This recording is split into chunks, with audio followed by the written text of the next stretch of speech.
好，跟住落嚟呢，我哋要講一樣嘢，就係講呢個鏡啊，呢個 plane mirror。plane mirror 乜鬼嚟㗎？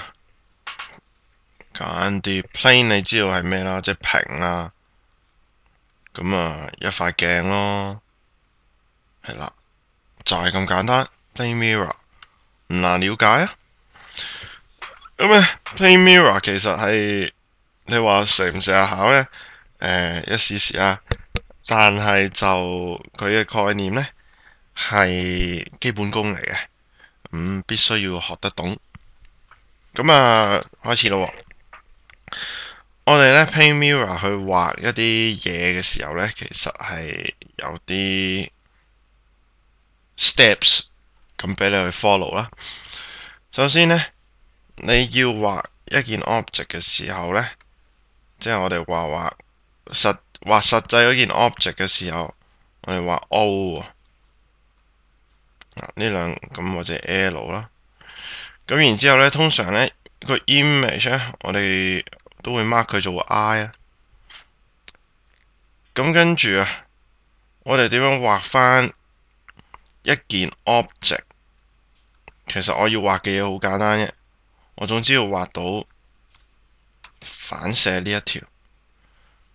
咁你問我點樣畫啊？好簡單啫，咁樣畫咪得咯。係，但係喺物理上，第一咁樣係好核突，第二佢係有啲規矩你要滿足嘅，就係呢啲啦。咁啊，一陣再講。咁呢，首先你又畫個 mirror image 先啦。畫 mirror image 咁梗係有啲properties 你要知道啦。咁不過呢個我哋下一節會講嘅。但係我想你有個概念就係，首先要畫翻佢個 mirror image 出嚟。咩叫 mirror image 呢？下一節再講。但係總之你要畫呢樣嘢先。跟住呢，你又開始畫啲 ray 咯。咁呢，由嗰件 object 畫過去嗰塊鏡嗰度啊 ，ray to mirror 係 from object 啊，嗰件 original object。然之後呢，你就可以連翻啲線呢，咁啊畫過嚟，就好似呢度咁樣 ray from mirror image。簡單啲啦，你出嚟嘅情況會係咁嘅。如果啊呢件就係件 object。OK， 嗱，留意係用虛線，唔應該用實線。OK， 咁成件事就好好睇啦，就係咁樣。跟住呢，我哋要畫到嘅嘢就係呢樣嘢。死啦！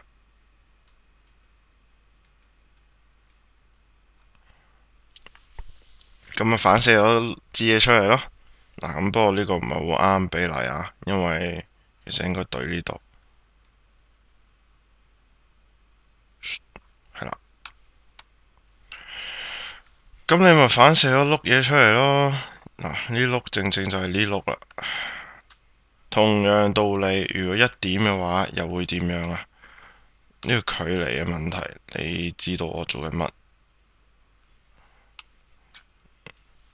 同樣道理，其實喺反射嘅時候啊，我哋要先有個虛想，即係虛想，就係呢，佢係喺對面鏡嘅另一邊而嚟嘅。OK， 嗱 ，ray 一般呢，其實應該咁樣畫啊，即係 for 翻你嘅 reference。我哋好少咁樣畫嘅，係我間唔中先會咁。咁不過你知道呢樣嘢嘅時候呢，其實跟住我哋下一節講 virtual image 嘅時候，咩叫 virtual image 呢？ virtual image 係 mirror 上你第一個要接觸嘅字啊。佢亦都係之後好緊要嘅字。咁啊，有啲 properties 頭先我未講嘅，即係畫 mirror image 點樣畫啊，有啲咩規矩係要滿足啊，呢啲下一節會同你講晒佢。OK， 咁而家最緊要明白，原來一塊鏡呢係有個 mirror image， 而點樣去畫翻啲 reflected ray 出嚟 from 呢個 mirror image 呢，係你需要學懂嘅嘢。OK，咁如果要諗嘢嘅時候，其實你可以諗下打斜嗰塊鏡係點畫啊，打戙塊鏡係點畫啊？呢個呢就 one side 啊，即係單面啦。如果呢個 3D 或者 2D 又點樣畫呢？咁可能你係考慮緊呢啲問題。OK，咁我哋繼續落去咯喎，Virtual Image。